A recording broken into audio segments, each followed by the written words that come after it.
Yashodanandana Prajajanaranyana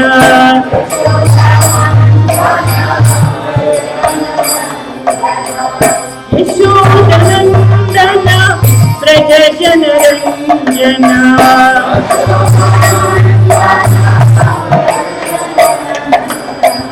Yamuna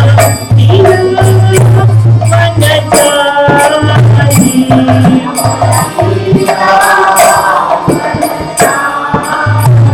Yamuna Mataji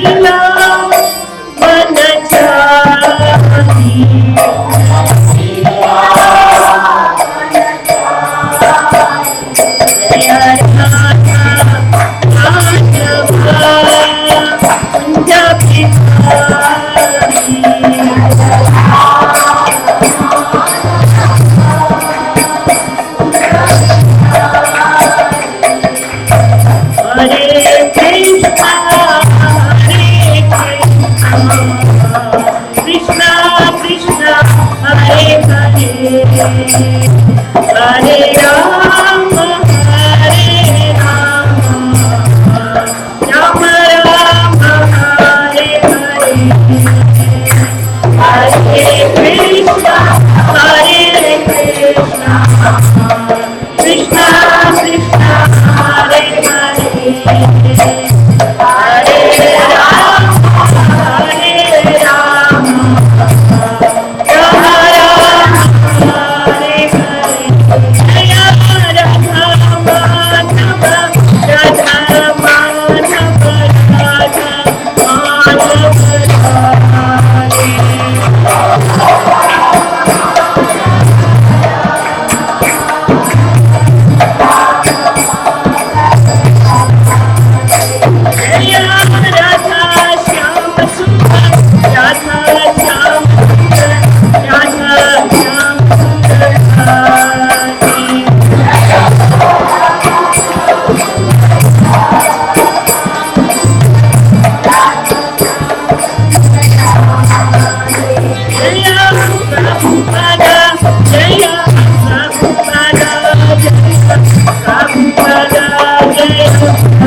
Welcome all of you to ISKCON Naperville. Thank you all for coming.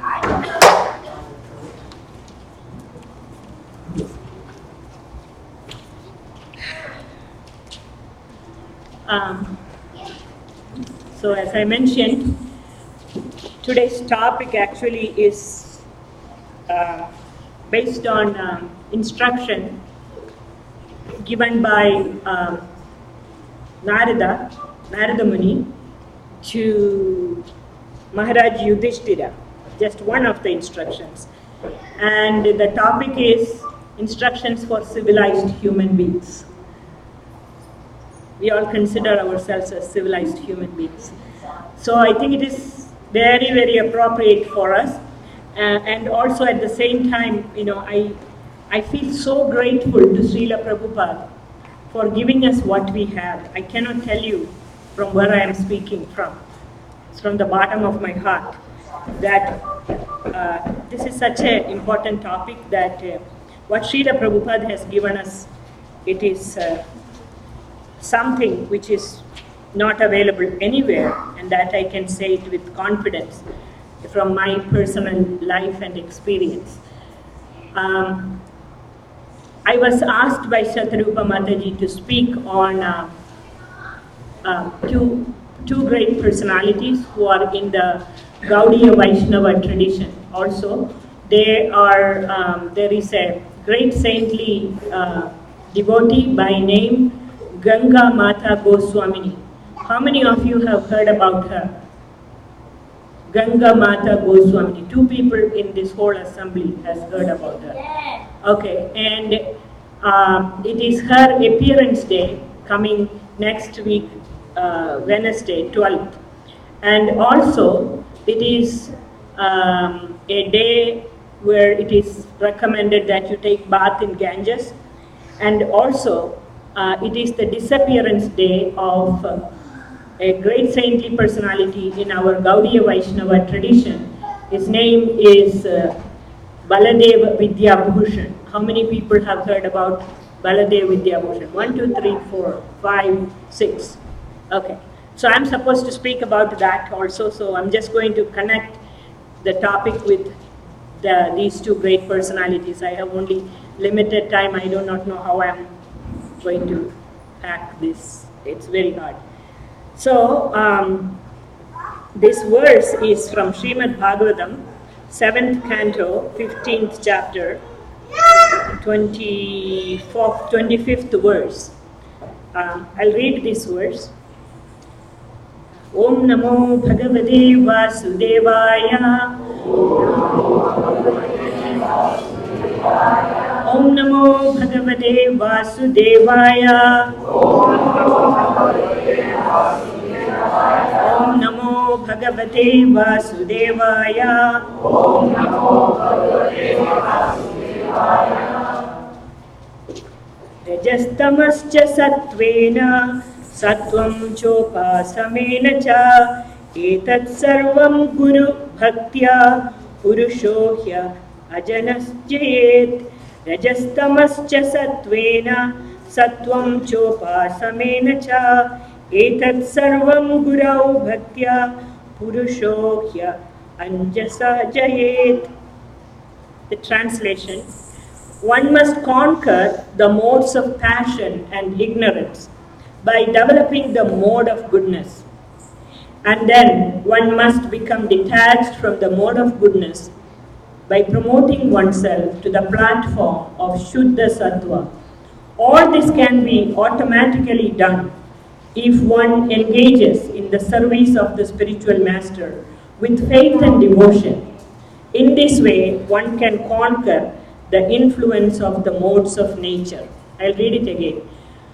One must conquer the modes of passion and ignorance by developing the mode of goodness. And then one must become detached from the mode of goodness by promoting oneself to the platform of Shuddha Sattva. All this can be automatically done if one engages in the service of the spiritual master with faith and devotion. In this way, one can conquer the influence of the modes of nature.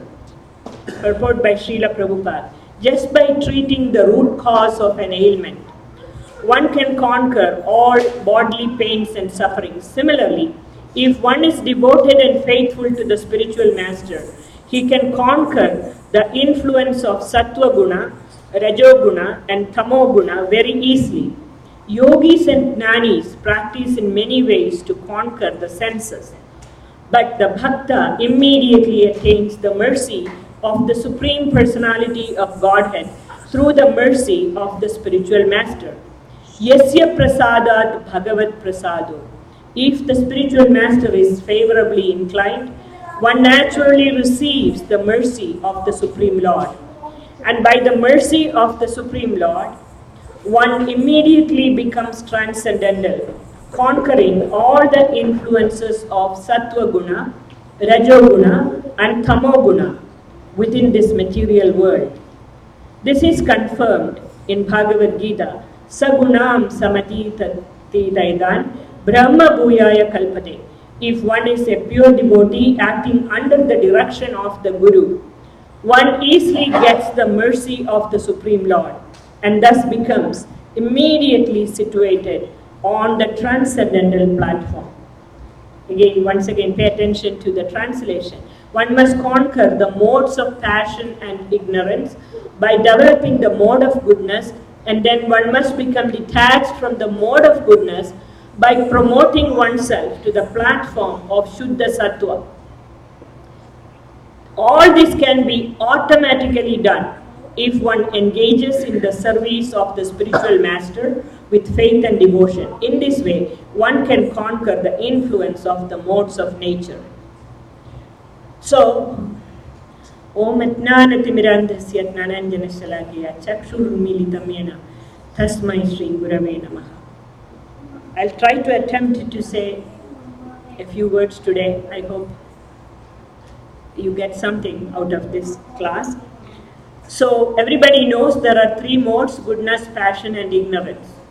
So in this verse it is stated we have to conquer the mode of passion and ignorance by developing the mode of goodness.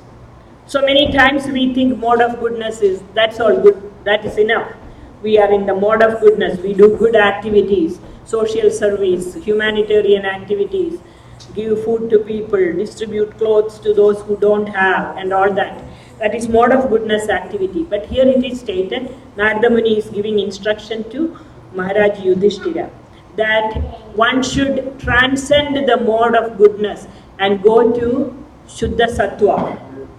Shuddha Sattva is, what is that? It is not just goodness. It's pure goodness that is on the transcendental platform. To reach there, what is recommended here? It can be automatically done by the mercy of spiritual master. It's not like by us working alone it happens. It is automatically done by the mercy of spiritual master. If there is no spiritual guide, one cannot go to that platform. It's very clear cut. So there, by doing that, you can conquer the influence of the three modes: goodness, passion, and ignorance. You can do that.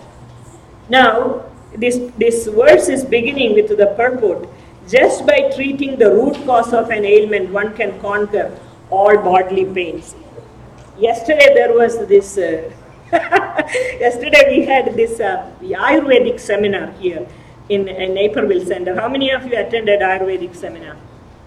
Yeah, I was also here. So the first thing that a doctor started speaking about was find out the root cause of the disease. And she said in what is the word? Hetu. No, Hetu. That's true. She was telling about the ancient teachers. She kept on talking about ancient teachers, ancient teachers, ancient teachers. In Vedic system, the ancient teachers have taught us to first understand the Hetu being the cause of the disease. So if you have a thyroid problem, we immediately go and take Synthroid. And so she's telling replacing the hormone, deficient hormone or deficient something is not the way to treat a disease. You need to know the cause of the disease and treat the cause. And that was her whole point, right? Yeah, confirmed here. And so the root cause, that's what, so this mode of goodness, passion, and ignorance, you cannot just you cannot overcome this by your own effort. You need the mercy of the spiritual master. And the jnanis and yogis, they go through this whole process of so many rigorous activities they engage themselves in, but it doesn't always bring about the right result. You get the result when you practice bhakti yoga under the influence, under the guidance of the spiritual master. By the mercy of the Guru, you get the mercy of Krishna. That's how it works. So, Yudhishthira Maharaj asks certain questions to Narada Muni, and he is instructing Yudhishthira Maharaj. So in this one verse is referring to one of those instructions, how a civilized human being should conduct themselves. And so So Krishna consciousness, but we are all here, gathered here, to learn more about the practice of Krishna consciousness. And this was given to us by Srila Prabhupada. He came and taught us. And it's a systematic process. It is not like overnight somebody becomes Krishna conscious, right? So many of us have been practicing for 20, 30 years. Have we perfected in that? Not even close. But there is a steady progress that happens by systematic practice. So systematic practice is very important. And what is the purpose of all this is to always remember Krishna and never forget him. And what is that statement in the scriptures? Smartavya satadam Vishnu vismartavyo. Always remember Krishna and never forget him. You come to that stage after many years of practice. So Prabhupada gave us that practice. He gave us that instruction. Along with that, he said, you all become Krishna conscious, meaning all the time remembering Krishna. You come to that platform. This was Prabhupada's teaching. So, it's easy said than done, because unless you have regular practice, systematic practice, it doesn't happen. And one of the reasons why it doesn't happen is because we cannot stay on the externals. We need to go very deep into this philosophy. We need to be very introspective, very thoughtful devotees. If we are not that, the progress is very difficult. An example can be taken. Now at this season, as the season changes, we know that the tornadoes come, right? Huge winds blow. And sometimes after a huge tornado hits a place, you go and you see so many trees have fallen down. Huge trees have fallen down. And sometimes the tree looks really so big. And next to a huge tree, you see a very small tree standing steady. And the reason why the big tree has fallen down is because it has grown externally. It looks huge and beautiful. Externally it has grown, but its root has not gone deep. Whereas the small tree which is standing steady, it is standing there because its root has gone very deep. And this is true for Krishna consciousness also. Your root has to be very strong. You cannot just be externals, put on a tilak and put on a dhoti and kurta or whatever, and then you call yourself a devotee. That is not going to work. You need to work internally. This is the instruction. And so we have to strive for that. Krishna speaks about this in Bhagavad Gita. He says, Maya Saktamana Partha Yogam Yunjan Madashraya. Right? Krishna says a very commonly well-known verse. Krishna says, Manmana Bhava Mad Bhakto Madhyaji Mam Namaskuru. Always think about me and meditate upon me. Make me your the point of contemplation. And so it's constantly remember me. This is what Krishna is telling. But 6th chapter of Bhagavad Gita, you look, last verse, Yoginam api sarvesham mat gadena antaratmana. Krishna says, you make me, constantly remember me, meditate upon me. Such a person who is practicing that bhakti yoga, constantly remembering Krishna, he is very dear to me, Krishna says. Now, how do you do that in the 7th chapter? Krishna says, Shrinu, tat shrinu, by hearing. Hearing about Krishna is the method of contemplation. When you hear about Krishna, you gain knowledge about Krishna. And if you have knowledge about Krishna, you can remember about Krishna. So without knowledge, you cannot do that. And not only that, there is knowledge also, it has got different type of knowledge. There is jnana and there is vijnana. We will come to that after this point. So why knowledge?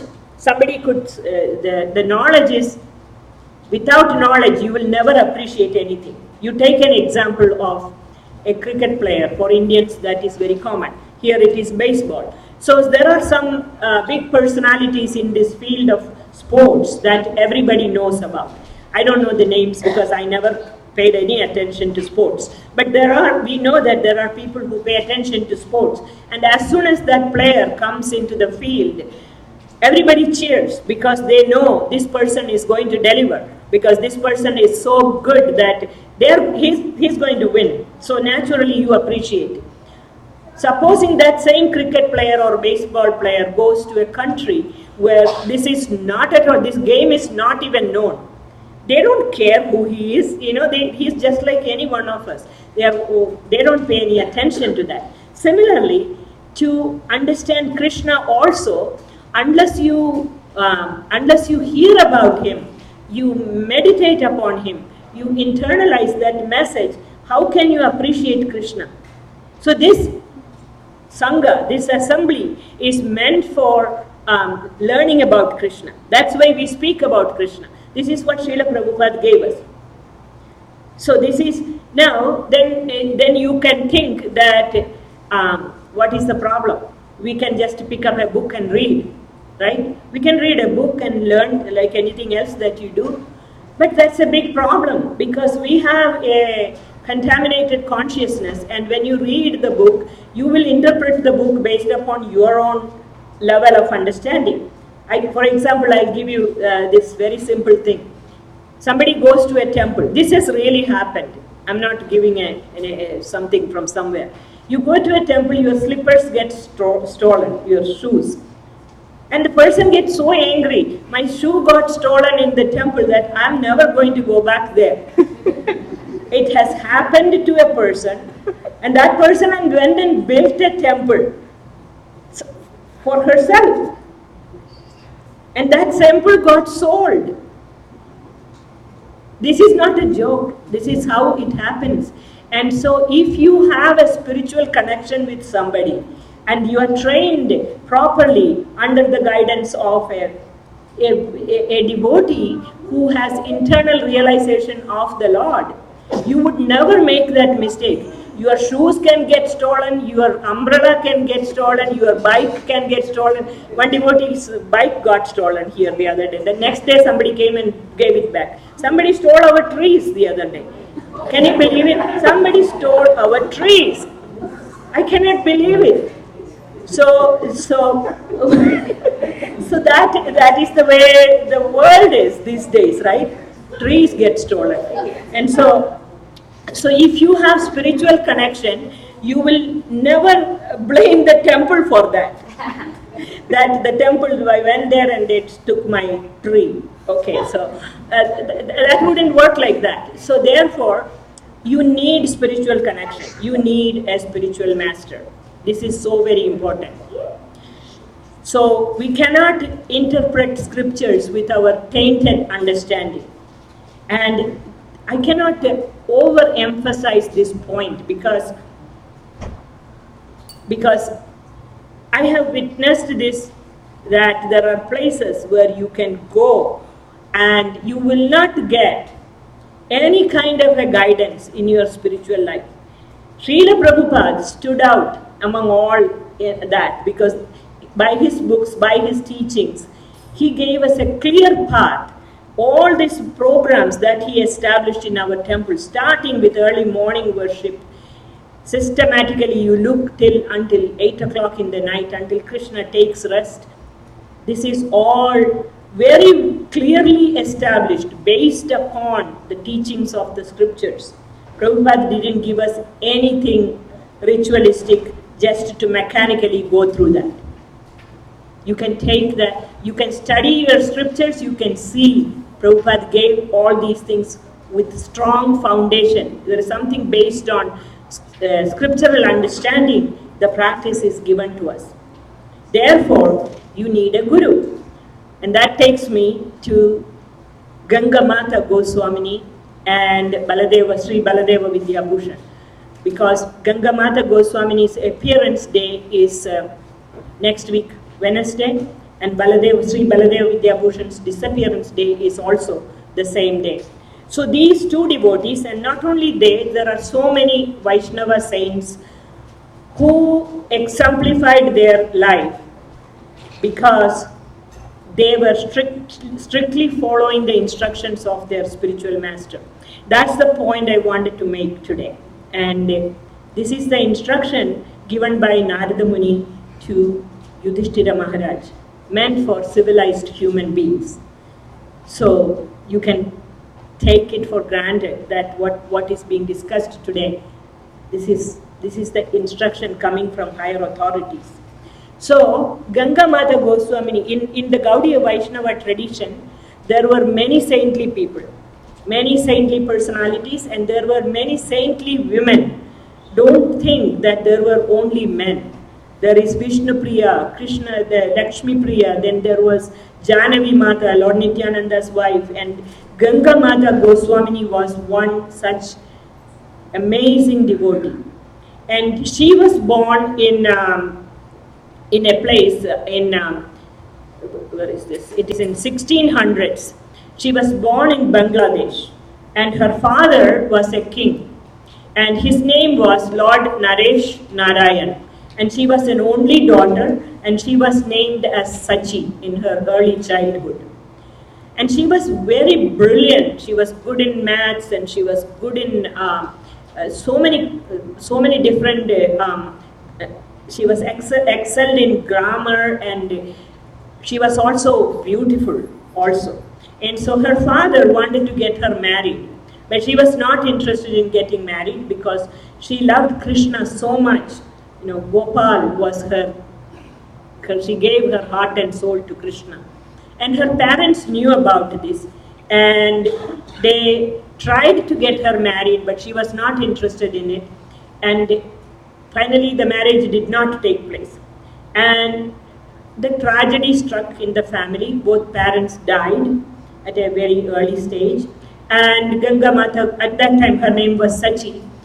And she inherited all the property belonging to the parents. So because it was her duty to take care of it, and she was a very brilliant lady, she did a great job in looking after the property. But within a short time, she felt she cannot continue doing this. She needed to find her spiritual path. And so she gave up all her property and money and everything to someone else. And she went on a pilgrimage. She went to Jagannath Puri.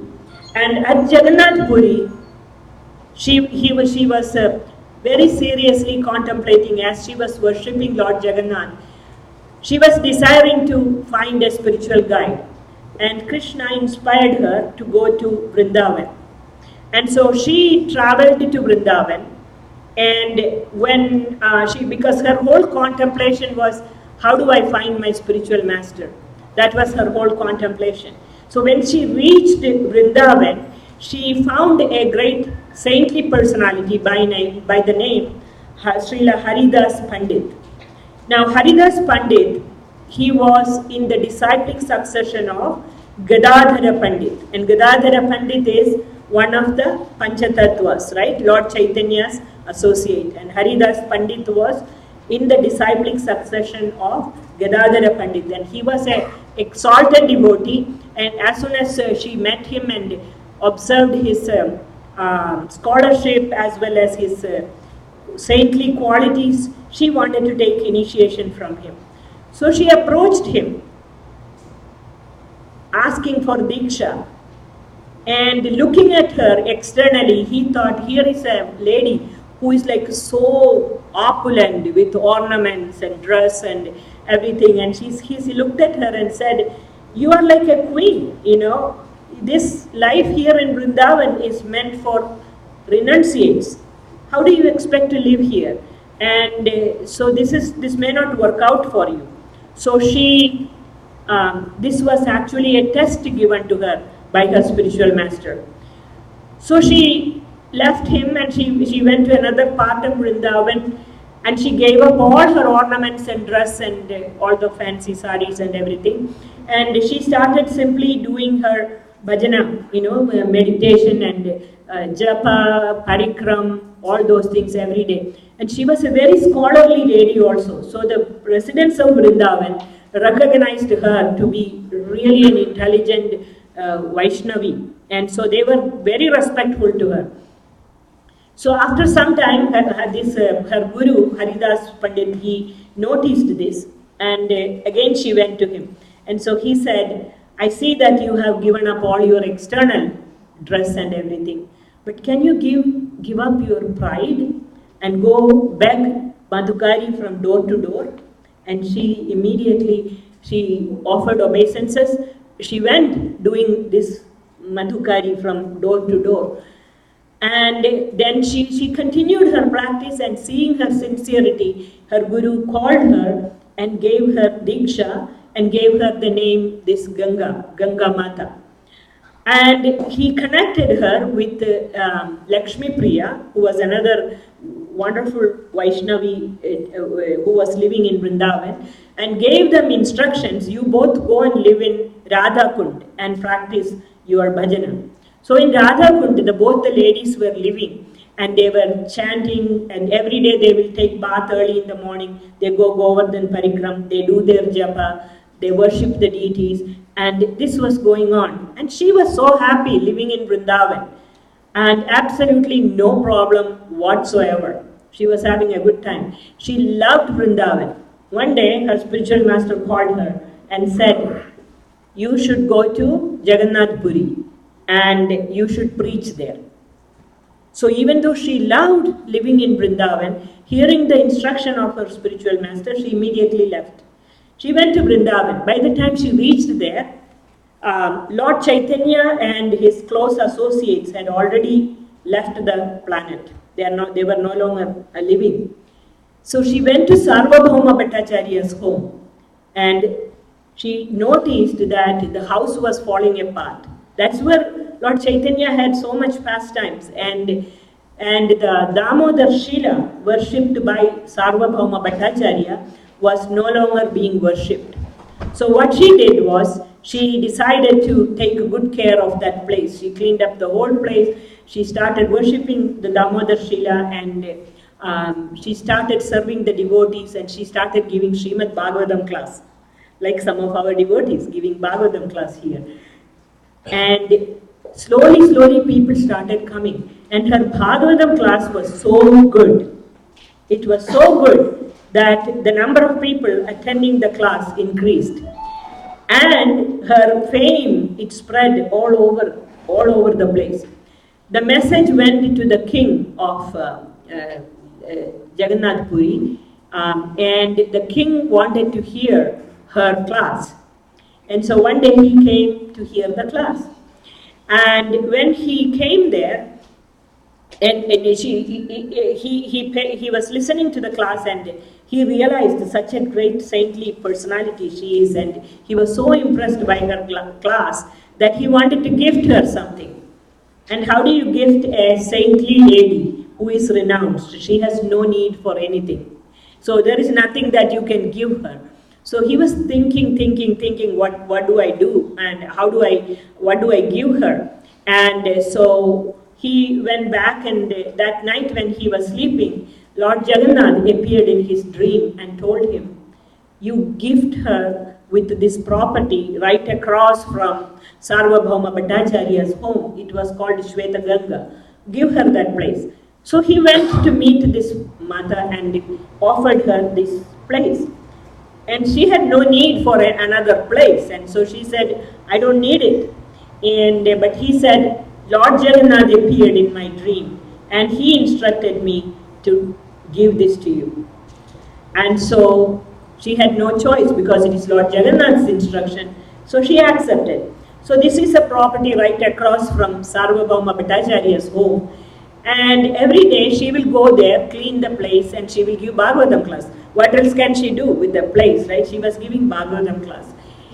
And everybody loved it so much. So one day, the day came when you are recommended to take bath in the Ganges. She wanted to take bath in Ganges, and so she was deeply meditating on that.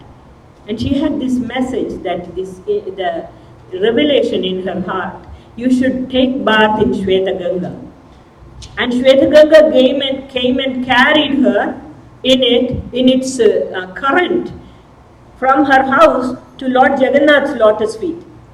And it is stated that that house and Jagannath Puri temple, in between, there are so many buildings and there is a road and all those things. But the Ganga did not come on top. It went underground. So there was no water on the top. It is only she who experienced this Ganga bath. And she was carried to the lotus feet of Lord Jagannath. And she was like standing right in front of Lord Jagannath. And she did not know what to do. She was looking around and she saw so many demigods were offering worship with the singing and dancing and musical instruments, and all this was going on. And so she was so mesmerized standing. Right outside Jagannath's room, there were these doorkeepers and they heard some noise coming from inside. And they went and opened the door. They couldn't see Shweta Ganga or the demigods or nothing. All they could see was this one Mataji standing so close to Lord Jagannath. And they thought she came there to steal Lord Jagannath's property. And so they said, here is a thief. They immediately arrested her and threw her in prison. And so then what happened was the king, his name was Mukundadev, and he had a dream that night that this Mataji was thrown into jail. And Mukundadev, Lord Jagannath came and told him, you have committed a serious offense towards this Vaishnavi. The only way you can rectify that is you go and fall at her lotus feet, ask her forgiveness, you take Diksha from her, and your ministers also should take Diksha from her. And so the king went and fell at her feet and he sought Diksha. So she said, I cannot give Diksha to anybody. Who am I to do this? And he insisted and he told her, this is Jagannath's instruction. So every time he tells her this is Jagannath's instruction, she cannot say no. And that's how she gave them Diksha. There is another interesting episode that related to her is there was a Brahmana who, she was humble throughout all these things. All these things happened, but she was never proud about anything at all. So there was a Brahmana living in Jaipur, and his name was Chandra Sharma. And he had this Brahmana had a Krishna deity by name Rasika Rai. And this deity was so beautiful, and the Brahmana was not properly taking care of Rasika Rai. So one day the deity came in the dream of Brahmana and said, you please take me to Ganga Mata Goswamini. I want her to take care of me. And so he took the deity to her. And she was getting old. And so she said, I'm getting very old and I cannot do this deity worship. I'm not able to do. So the Brahmana left her house.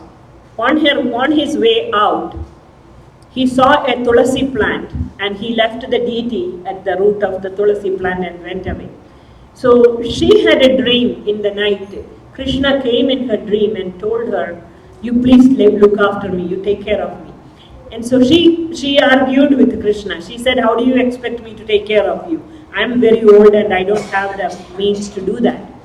So Krishna insisted you have to. So this dream was a recurring dream. Again and again and again and again, Krishna wouldn't leave. And so finally she took the deity, started worshipping.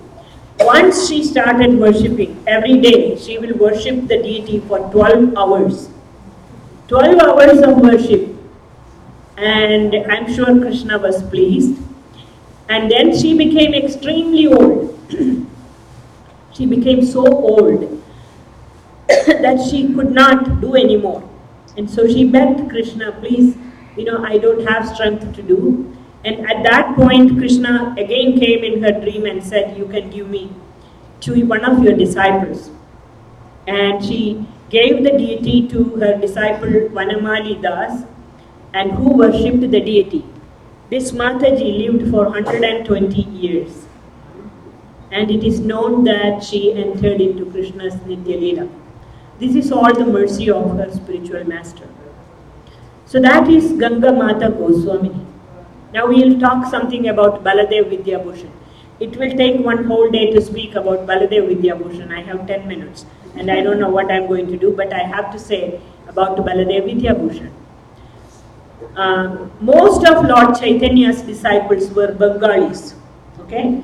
So, but Baladev Vidyabhushan, who was not only one of Lord Chaitanya's followers, but he was also so thorough in Gaudiya Vaishnava philosophy. And he came to the rescue of this whole Vaishnava tradition at a point where Gaudiya Vaishnavas were challenged by Vaishnava devotees belonging to Ramanuja Sampradaya. This is a long story. And this Baladev Vidyabhushan, he was born in Remuna. And Remuna is in Balasore in Orissa. Anybody here from Orissa? Anybody knows where Balasore is? Remuna, she knows. Yeah, that's where he was born. Even though he never disclosed who his parents were, he was so humble, he never said who his parents were, who his relatives were. Eventually, devotees figured it out in 1600s. That's where he was born. So from the childhood, he was such a scholarly person. He studied the Vedas, he studied the Upanishads, he was thorough in all the Vedic scriptures. He was so good at it. He defeated scholars. He was in Jagannath Puri. He came across Madhva Sampradaya. He lived in a monastery run by Madhvacharya's disciples. And he took initiation in that disciplic succession. They are known as Tattvavadis. And he was such a great scholar that he defeated anybody who came to argue philosophy with him. That was his life. And at a later stage, he met this amazing devotee by name Sri Radha Damodara Das, who was in the Gaudiya tradition. And he took initiation from him. That was not a simple story at all. He was studying the philosophy, and Radha Damodara Das, who was a very simple-natured devotee, but he was such a scholar in the Sat Sandarbhas. Sat Sandarbhas were written by who? Jiva Goswami, right? And there's a whole connection with this story. I think I'll have to cut it completely short. I need at least minimum 30 minutes to talk, so I'm going to compress this. So this Jiva Goswami wrote the Sat Sandarbha. And this Radha Damodara Das was expert in this. So when Baladev Vidyabhushan met with Radha Damodar Das, they used to discuss Krishna Katha. At one point, they started discussing this Sat Sandarbhas, and Baladev Vidyabhushan was touched in his heart by seeing the devotion of this great devotee that he took Diksha. Now, I'm going to jump to a totally different scene. Bhaktivinoda Thakur wrote a book in which he was describing conversation between Lord Nityananda and Jiva Goswami. They were going on a parikram in Navadvip. And in that conversation, Lord Nityananda is describing that Lord Chaitanya, when he was discussing the Vedanta philosophy with Sarvabhauma Bhattacharya, he said that Srimad Bhagavatam is the natural commentary of Vedanta Sutra. Understand that all the major sampradayas under the Vaishnava tradition, every four sampradaya has got their own commentary on Vedanta Sutra. But Gaudiya Vaishnavas, they don't have. Lord Chaitanya said that Srimad Bhagavatam is our commentary. And Bhagavatam itself is speaking about that. And understand that when Jiva Goswami wrote this Sat Sandarbhas, he has unlimited number of references, quotes, showing how Srimad Bhagavatam is commentary on Vedanta Sutra. So Baladeva Vidyabhushan studied all of this. And so I was going to the other part where Lord Nityananda was describing to Jiva Goswami, since Lord Chaitanya had described this, he has given this amazing explanation that we don't need a commentary. Srimad Bhagavatam is the natural commentary, but a time will come when there will be a need for such a commentary. And then a great devotee will appear, and that devotee will write this commentary. So this was predicted by Lord Nityananda. When Chaitanya Mahaprabhu was giving a complete explanation of Vedanta Sutra to Sarvabhauma Bhattacharya, at that time there was another great devotee who was Sarvabhauma Bhattacharya's brother-in-law, Gopinath Acharya. He was hearing this whole thing. And that same Gopinath Acharya, after hundreds of years, took birth as Baladeva Vidyabhushan. That is written by Bhakti Vinod Thakur. So Gopinath Acharya heard with his own ears this whole explanation that was given by Lord Chaitanya to Sarvabhauma Bhattacharya. Imagine this. And then, now I am cutting down the whole middle part of it. And then comes, should I speak? If it's okay. There's like so much to say, but I'm just giving you the gist. This will take one whole day to speak about this. But so then what happened was, to cut it short, Baladev Vidyabhushan took initiation from this personality. But he was still holding some clear connections with Madhvacharya, Madhva Sampradaya, because he was initiated in there. So he had Madhva philosophy, he also had Gaudiya philosophy. And then he went to Vrindavan, and guess who he met with? Srila Vishwanath Chakravarti Thakur. And when Vishwanath Chakravarti Thakur, such a great Acharya, many of our devotees know. How many of you know Vishwanath Chakravarti Thakur? At least those of you who study. So Vishwanath Chakravarti Thakur was so impressed by seeing the humility of Baladev Vidyabhushan, who is such a great scholar. He was wearing only one torn outer covering on his body, and he didn't look like anything at all. He was always studying the scriptures. So Vishwanath Chakravarti Thakur taught him Lord Chaitanya's Achinta Veda Vedya philosophy thoroughly, completely. He taught him that. And by that time, he became so convinced.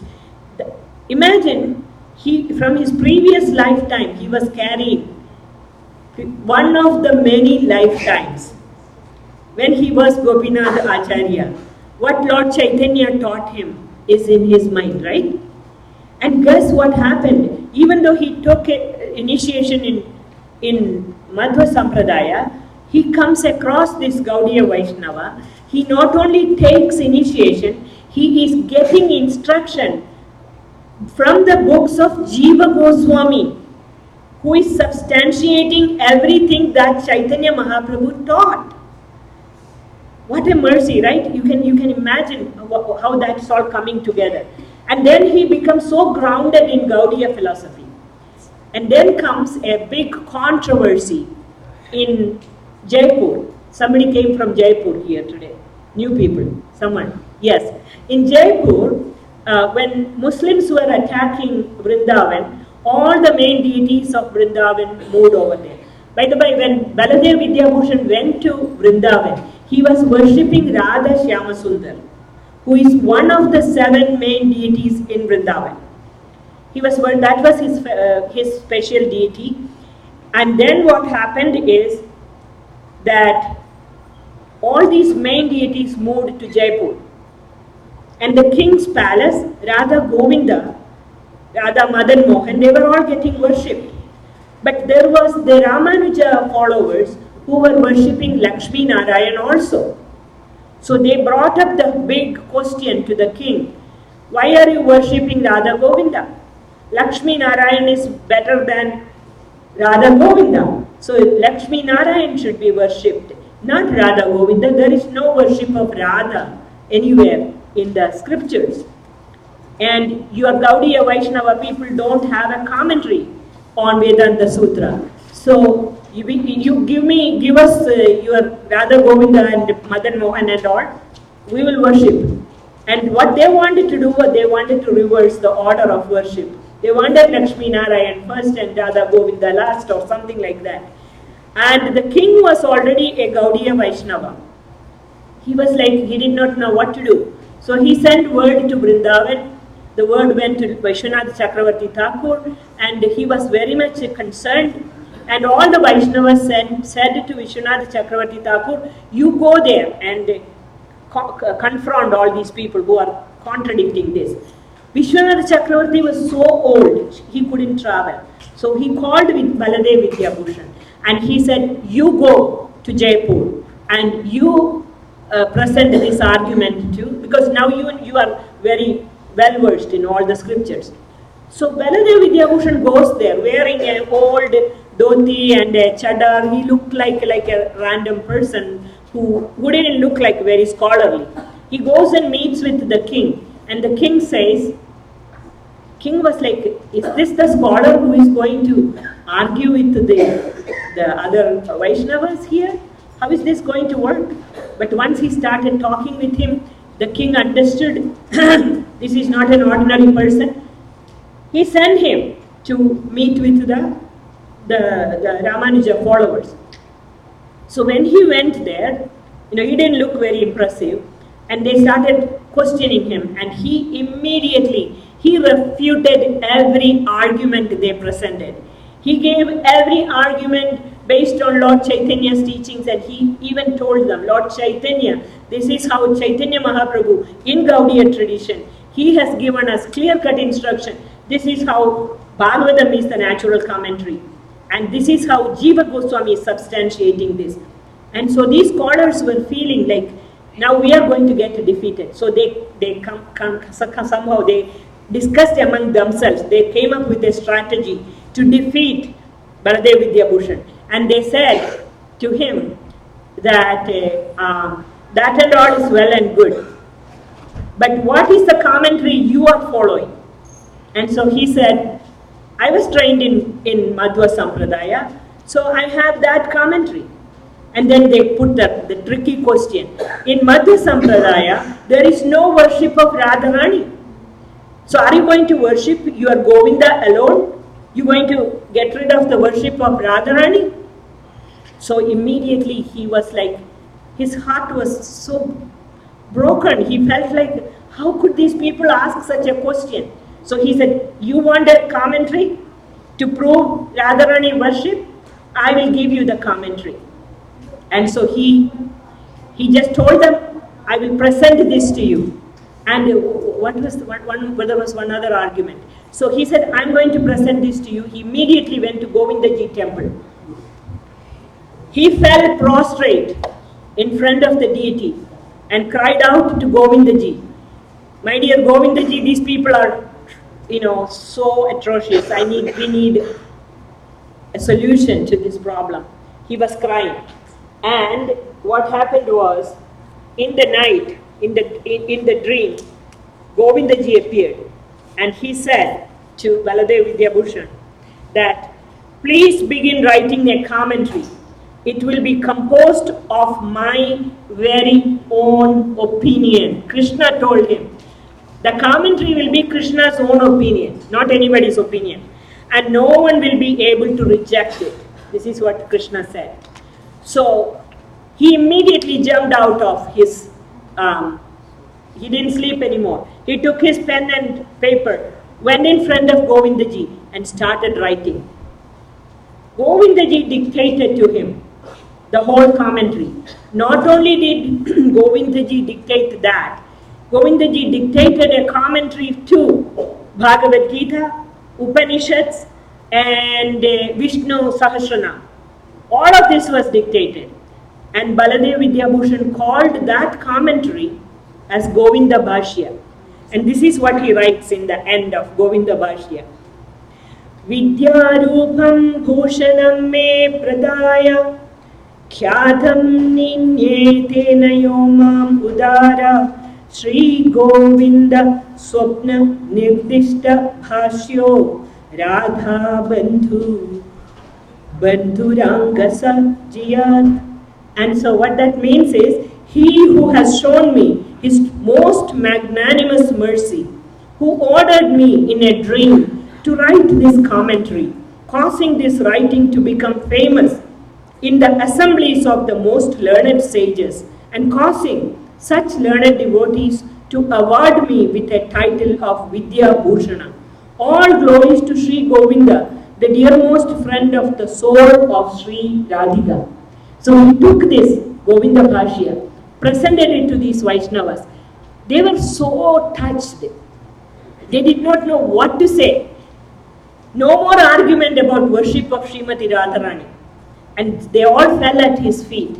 And they gave him this title, Vidya Bhushana. Vidya Bhushana means he who is decorated with transcendental knowledge. That is what it means. And everybody, all those scholars fell at his feet and said, can you please initiate us? Can you become our spiritual master? And he said, no, I cannot do that. They belonged already to an authentic sampradaya. You cannot do that.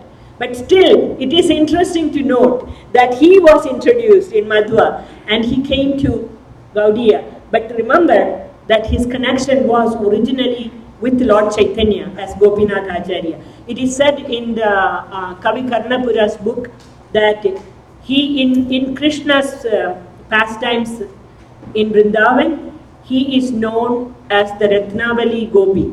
That is his original spiritual Swarupa. And so he took this letter proclaiming his to be the winner of this whole debate, and he took it and presented it at the lotus feet of Vishwanath Chakravarti Thakur, his Shiksha Guru. He was so pleased. All the Vaishnavas in Vrindavan were so pleased. 2 years after this whole incident, Vishwanath Chakravarti Thakur passed away. And they installed Baladev Vidyabhushan as the leader of the Vaishnavas in Vrindavan. He was so scholarly. He wrote commentaries on so many important books.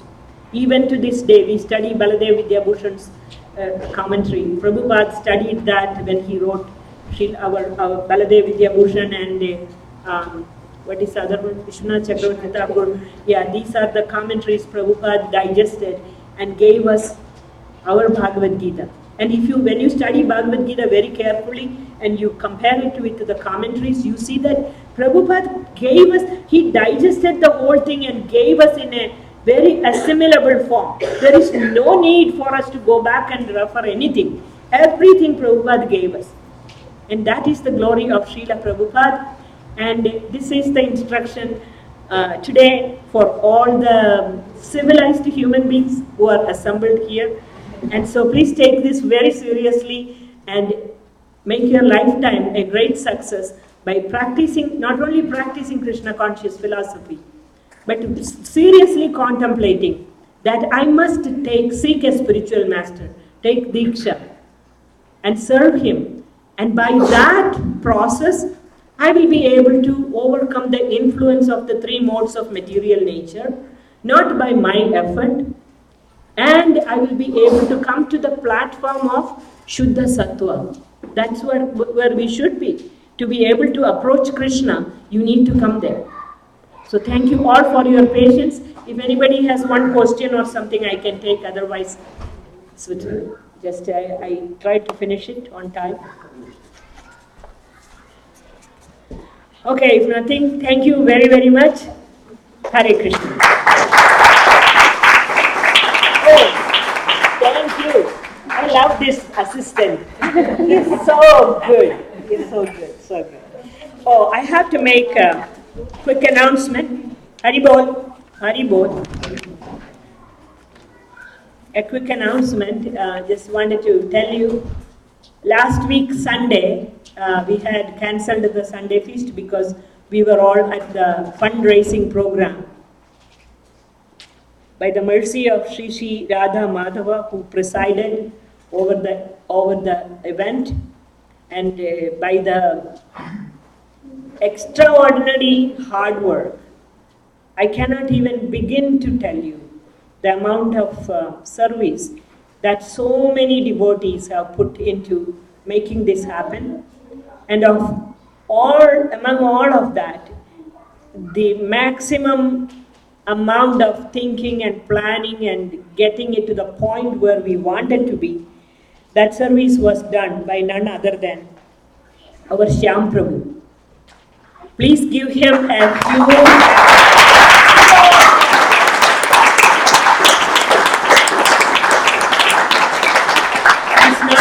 He's not here. He has gone to India. Not only did that event become very successful by the mercy of their lordships, and everybody who came was deeply touched. We had His Grace Gauravani Prabhu doing the kirtan, and all our youth group were there on the stage, Satrupa Mataji, and there was Kalki Prabhu and one of Srila Prabhupada's disciples. They were all there, and it was more with musical instruments like a guitar and drums and all that. So everybody got a taste of ISKCON's kirtan in a very effective way. And I met with almost all the people. There were more than 450 people came for this event, and I met with most of the people who were there. I think about 80% of them probably were new, and they were so touched by the event, and they were so happy to have been there. They have all become very favorable towards us, and we got such good reciprocation from everyone. The outside community is now standing with us in building this temple for the pleasure of Sri Sri Radha Madhav and Sri Sri Radha Shyamasundar. So you should be very happy that this is where we are. It was few years of hard work that we put into this. It is all manifesting now, and our goal is really to, Krishna willing, if and the permit in our hand, we would like to start this building construction here this year. So we need a lot of support. We want to do this for them, installing our deities. They are sitting in that room, Radha Shyamasundar and this is Radha Madhava. They need to be installed, and we need your well wishes, and we need your support. And Krishna is very much showing us the way. So we need all of you to stand with us and give yourself a big hand. Go ahead.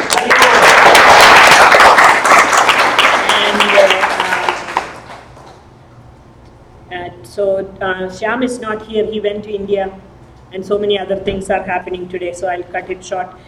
Today the Sunday feast is sponsored by one family who wishes to remain anonymous. They are seeking the blessings for their friends and family. So please chant after me the holy names of Krishna. Hare Krishna, Hare Krishna, Krishna Krishna, Hare Hare, Hare Rama, Hare Rama, Rama Rama, Hare Hare. And prasadam is served downstairs, and you can take darshan and proceed. Thank you. Hare Krishna.